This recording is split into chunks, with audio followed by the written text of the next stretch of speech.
As human beings, we use our senses, such as sight and sound, to experience art and the stories that we tell each other. However, this has evolved over time. We're used to fast-paced digital content, vibrant adverts and graphic design, flashing images, blockbuster films, and quickly cut vlogs on YouTube. So the prospect of sitting down and reading a whole play might feel daunting or sound boring. As an actor, you need to overcome this challenge with practice. The more plays that you read, the better you'll get at absorbing a play into your imagination. I read loads of plays, and I do admit I find them tricky things to read sometimes. So here are some ideas, tips, and tricks to make reading a play easier, more accessible, and more productive. Reading environment. Your reading environment is the first crucial thing to get right when reading a play. Make sure you find somewhere that's comfortable, well lit, quiet, and free from distractions. Have a drink with you and read the play from the start to the end in one sitting. The play was designed to be played as a single event, so that's the best way to read it. I strongly recommend against reading part of the play, then going away for a few hours and then returning to it. You'll lose track of the characters, the plot, and you won't experience the play to its fullest. Use a physical copy. I suggest that you read a play on paper, either A4 or in playtext form. This helps our brains and eyes distinguish between concentrating on creating the world of a play versus how our brains and eyes engage loosely when we're scrolling through social media on a screen. Using a paper copy makes it a physical thing, something to hold in your hands, something tactile to take ownership of. We can look at it a whole page at a time, rather than endlessly scrolling like we do on our devices. Read it aloud. Whether you're a confident reader or not, consider reading it out loud. By having the words in our mouth, we'll start to connect with them much more. If you're looking at poetry or Shakespeare, I would say always read it by speaking it out loud. Otherwise, you'll only be experiencing a fraction of the text if you're imagining it with your eyes. By speaking it, you're starting to feel it. Ditch those devices. Just put that phone away, not in your pocket or on the table in front of you. Make sure it's well away from you in a different room. If it's with you and vibrating and making sound, it's going to easily distract you. The world can wait for 1 hour whilst you immerse yourself in the world of a play. This will make your play reading so much more successful. Nearby Notepad. Have a notepad and a pen with you when you're reading. If you come across a word, a phrase, or anything in the text that you're unsure about, quickly scribble it down and the page number, and then you can come back to it later.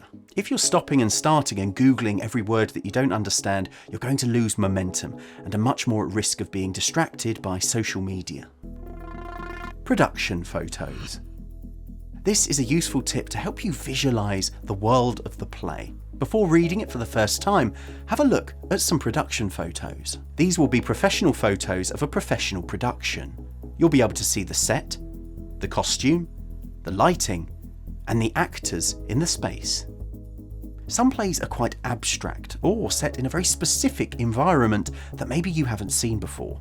You may want to create this world imaginatively, create your own world, or you may want a helping hand by drawing on other artists' interpretation of the play. You could print off some production photos and have them with you as a constant visual reminder when you're reading the text.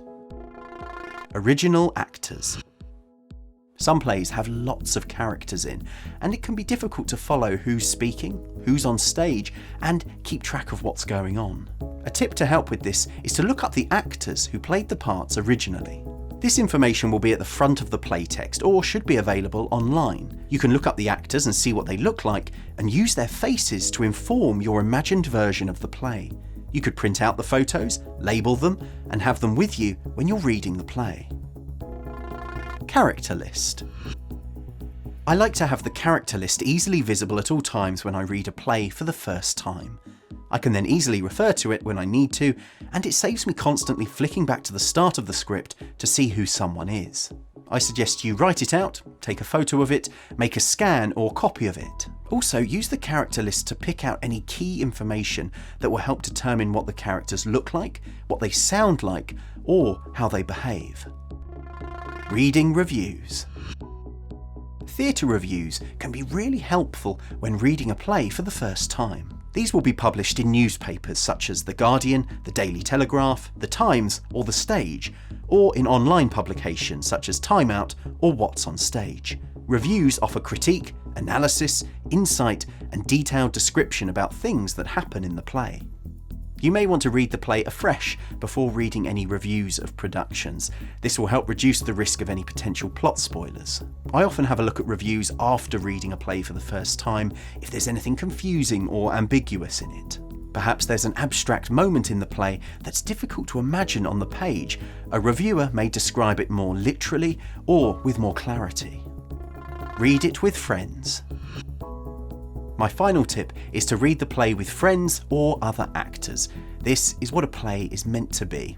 You can assign the characters, assign someone to read the stage directions, and make it a communal, shared experience. A bonus is that after you've finished reading, you can tackle any questions or responses collectively, whether it's digitally via Zoom or round someone's house. By hosting a play reading, you will understand and unlock so much of the play in so many more ways. Experiencing a play shouldn't be a lonely one. It's designed to be a shared event that brings it to life. With these tips, try them all out and keep the ones that work for you.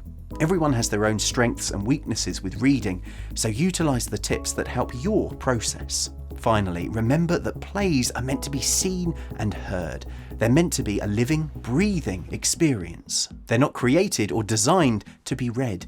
It just so happens that a script is the best way to record a play. So anything that you can do to help bring the play to life using images or speaking it out loud will help you get closer to what the play is intended to be.